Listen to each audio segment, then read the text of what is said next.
Do you want to launch a business in the horse industry but have no clue where to start? Are you an equine entrepreneur that wants to grow your business online?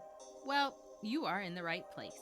My name is Aubriana Johnson, and I am an equine business coach at Black Unicorn Creative and your host here at the Digital Hoofprint Podcast, a podcast for new and aspiring horse business owners who want to grow their business online and build a community around their brand without the stress and the overwhelm.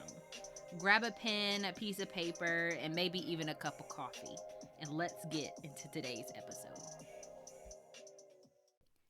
Hey, and welcome to the first episode of the Digital Hoofprint Podcast. I am your host, Aubriana Johnson, head unicorn in charge over at Black Unicorn Creative. And I'm going to be completely honest with you. I have recorded this episode 3 times, once on live and twice in just audio form because I just kept forgetting things. One time my computer died, the next time I forgot to turn my mic on. So, you know what? This is going to be a bomb episode because third time's a charm. And I am hell bent on getting this thing out to the people. Okay. So I'm excited for where this is going to go. I got my water. I'm rehydrated, rejuvenated, and I am going to share the goods that I have for you today. The first episode of this podcast or the Digital Hoofprint podcast, I wanted it to be a letter to equine entrepreneurs because I feel like sometimes, especially if you are new to me and haven't seen me on any other platform or on my other podcasts, you kind of need to know where I'm coming from. You not kind of need to understand why I will say some of the things that I say and some of the beliefs that I have, because it'll give you a little bit more context about me and it'll help you understand the concepts that I go over in this podcast. So, I just wanted to put that out there and start with that because I am a super duper nerd when it comes to this stuff. And I can sit here and talk about SEO and building a website and brand authority and things like that. But we need to start from the beginning. We need to start from the very top, do some groundwork, get our ground manners going, and then we can execute like a boss, okay? So I just want you to know I have become so passionate about helping horse business owners learn how to run more efficient businesses, especially using online strategy and systems. With my experience as support staff for several types of equine businesses, such as veterinarians, people who have product-based businesses, as well as universities, I know that where the lack lies is in strategy and systems. They can have some of the greatest ideas. They can have some of the most motivated people on the team. But if there's no strategy to achieve their goals or no systems in place to make it efficient, you're going to start losing some of that and you're not going to be as successful as you potentially could. So in this industry and in some of these careers that are heavy in burnout and compassion fatigue, I know that some of the ways to alleviate that is to have strategy in your execution, have systems, and give yourself just a little bit of grace so that you know that the lack of execution is not always because you are a failure. We don't need to be that absolute, but it may be because you didn't have a strong enough plan. And now that just means you need to make a stronger one. So, this is my letter to you, the equine entrepreneur, the horse business owner, the one who's out there crack of dawn, mucking stalls, the one who's staying up late at night after the kids have gone to bed, packaging boxes to ship out the next morning. This letter is to you. I want you to know that you are capable of so many opportunities and personal growth that you deserve where you are. You deserve to be farther, and you deserve to get the knowledge that I'm going to share in this podcast and in these episodes and on my website and social media. You deserve to have that knowledge, and you deserve to not have to scour the internet for that information for hours at a time. So I'm leaving it here for you. I'm leaving it right here, right on the plate. You're going to be able to consume these shorter episodes. I don't know if you follow my other podcast, Young Black Equestrians, but our episodes are usually an hour long because we have such good conversations. But this podcast is going to be a little bit different. These episodes are going to be shorter. They're going to be bite-sized pieces. You can chew them up while you are mucking stalls or driving to the barn and spit it out when you get home. You're going to be able to apply these things to your business and to your life almost immediately because it's going to be that understood and that broken down for you. So that is where this podcast is going. But this episode is my letter to you. Let's get started. Dear equine entrepreneur, you can make money in the horse industry. I know. There's always that one person that's got to pull out the ancient joke. Oh, how do you become a millionaire in the horse industry? You start off as a billionaire. Ha ha ha. Yeah, we get that. Got it. Heard it your whole life. Um, Make sure you don't keep that negative Nancy around you if that's the only thing they have to add. I know for a lot of people, telling your family or your friends that you want to pursue a career in the horse industry, they are passing some judgment on you. But it's what you want to do, it's what you're passionate about. And if you want it bad enough, you will find a way to make it work. You can make money in this industry. It's funny how I was just talking to a friend about how the equine industry seems more like a career in the UK than it does in the United States. And I would be interested in looking into more into that dynamic. But there's money in this industry. You can literally take any career that is not applicable or that is not directly related to the horse industry and say that you do it for horse people, and boom, you got a career in the horse industry. And you can make money, and you have skills that people want. So don't let anyone tell you otherwise. Just because they didn't do it or just because their granddaddy didn't do it doesn't mean that you can't. Next thing I want you to know, you are capable of anything.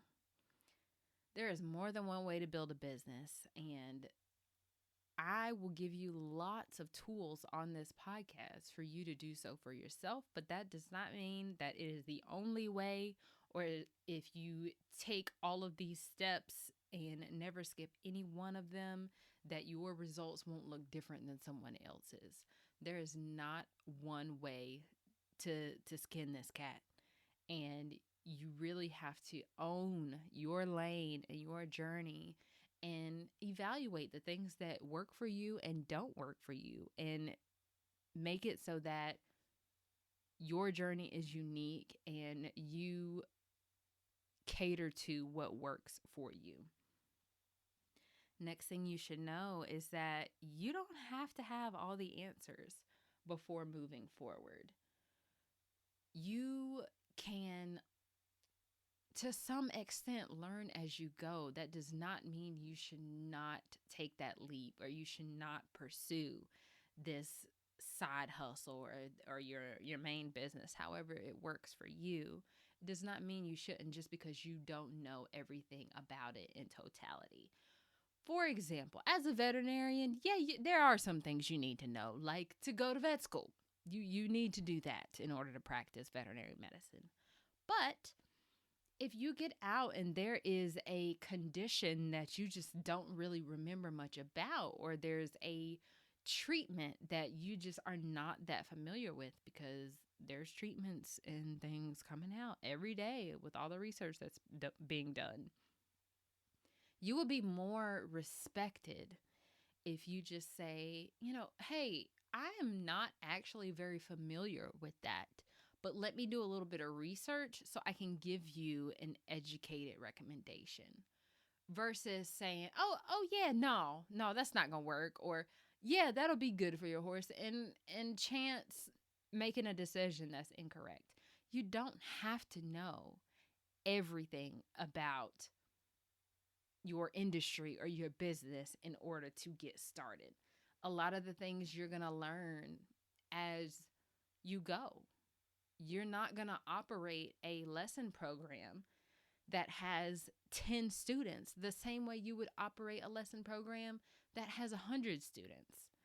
Some things are just different and you just won't know until you know. So don't let that dissuade you or discourage you from even getting started. Next thing equine entrepreneurs should know is that not everybody's advice is going to work for you. Like I said earlier, you're going to have those Debbie Downers. You're going to have those people that are saying, oh, well, what you should have done is, you're going to have those woulda, coulda, shouldas. And just like in this podcast and just like in everyday life, what's for you, take it. Take it and apply it. But if it is not for you, or if it does not apply to you, that's okay.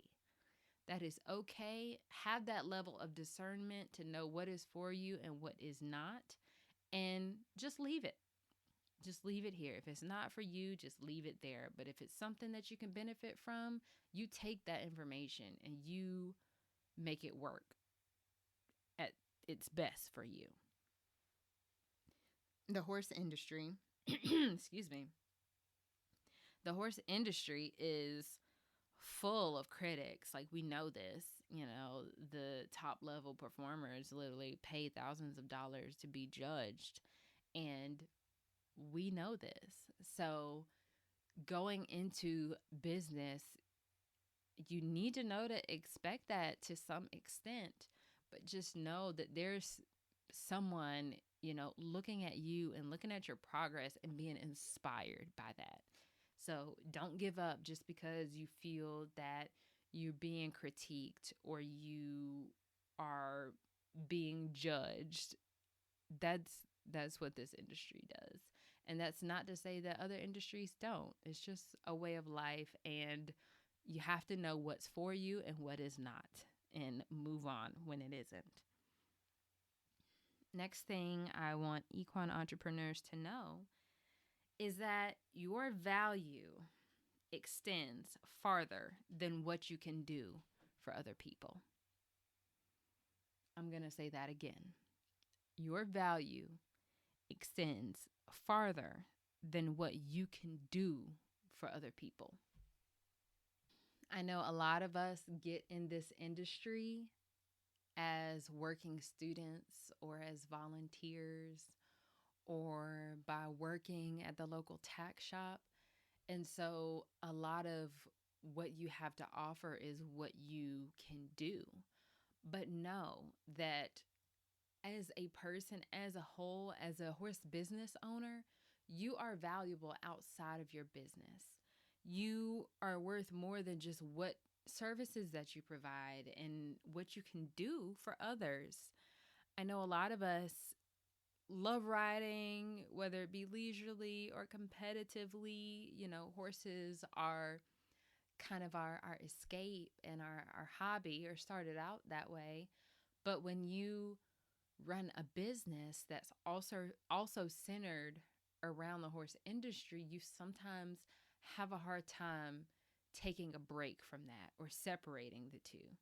So just know that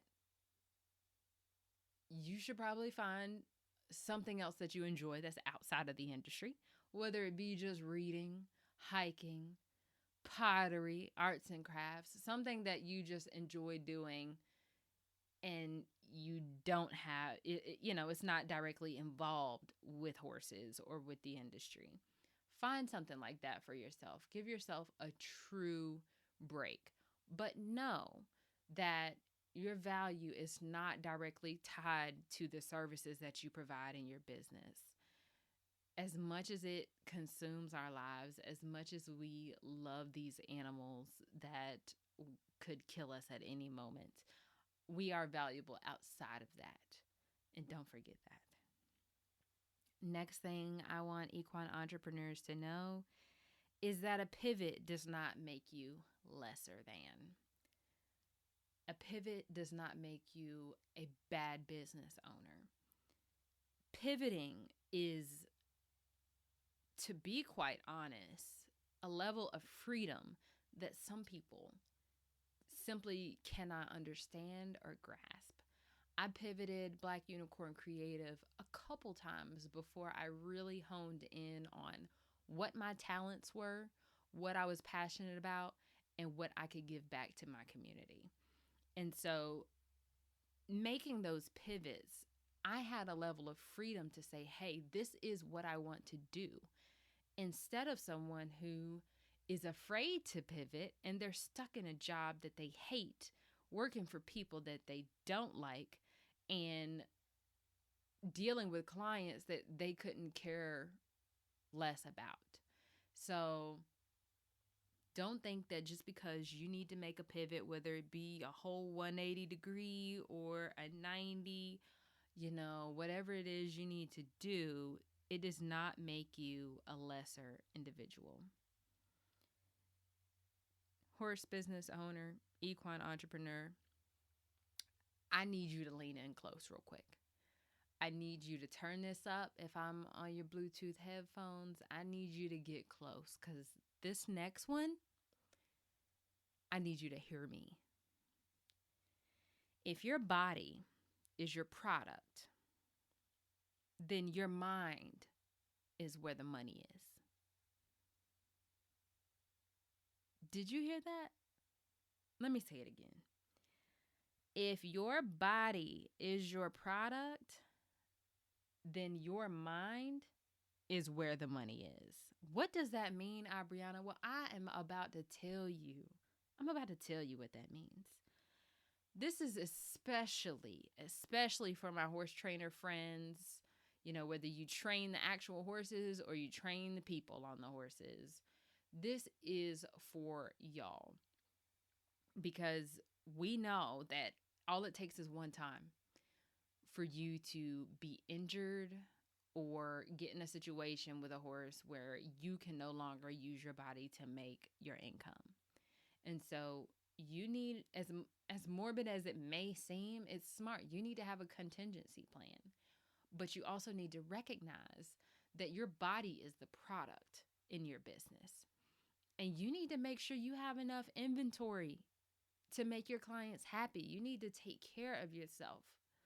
You need to make sure that you are doing what is necessary to remain healthy and remain flexible and be good in your body so that you can execute to the level that your clientele expects.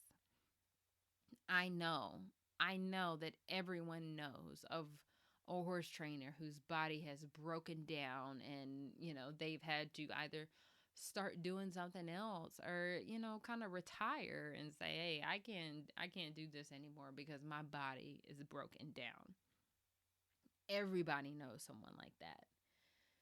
So just know, if your body is the commodity, the product, your mind is where the money is. Your powers of observation is where the money lies. That's why you have these trainers out here going and doing clinics and exhibitions and doing virtual lessons and writing books and writing courses. That is why their mind is where the expertise lies. And so even if you break down in body, but you're still good in your mind, you need to know that you can still capitalize on that part of you. And if you're still wanting to be in the industry, you can monetize that. so that you, as a business owner, can still thrive and still survive in an industry, even if you can't perform at the level that you used to. So that's one of my favorite points on this list to you. That if your body is your product, your mind is where the money is. Next thing I need equine entrepreneurs to know is that you can create the life you want to live by dreaming bigger than you ever have. I know there are some people out there that are just like, oh, you're not going to make it this far. You're not going to be able to do this. You're not going to be able to do that. You're not going to be able to take vacations. You're not going to. I don't want to hear that. I don't want to hear that because I know the power of the tongue. I know the power of words. And I know that the things that come out of your mouth, that it's really, really heavy that they might come to pass. Like, you got to be real careful. And I know this from experience. The growth of my other platforms and my other podcasts, like, I know that these things can come to pass. So be careful some of the things that you say, because you may be ingraining that into your story when, in all honesty, that's not really what you want. And so when you dream big, when you give yourself permission to dream bigger than you ever have, you start seeing goals as far as like lifestyle and not just career. Things aren't directly tied to your business. And so you're able to make decisions that point you towards the lifestyle that you want to live, not necessarily just the business that you want to run.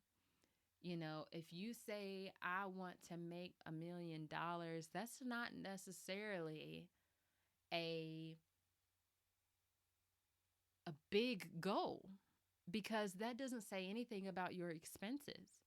If you say, I want to make $1 million, but you got $950,000 worth of expenses, then that milli means nothing. It means nothing. So dreaming bigger than you ever have requires you to think of the lifestyle that you want to live and think of how you want to approach this thing called life. And it helps you make decisions for yourself and for your business. And it takes the blinders off. It allows you to see things more so as an opportunity. Whereas if you were just thinking about your business, or just thinking about how much money you want to make, or just thinking about, your career, you may have blinders on and you may miss out on opportunities that could truly elevate you and get you to the next level. So allow yourself to think big and dream big and think of what lifestyle you want to live and move according to that, not necessarily what it is you want for your business or what it is you want that's directly tied to your career. Last thing in my letter to equine entrepreneurs, I want you to know that you do not have to be afraid to ask for help. There's the age-old saying, it's not what you know, it's who you know. And honestly, it's both. You got to know a little something, something to even get connected to some of these people. But once you are connected to these people, there's so much value that you can bring, or that they can bring to your life, that knowing them is like a cheat code. You get to connect with people and they can tell you the mistakes that they made that you can avoid, that'll save you so much time.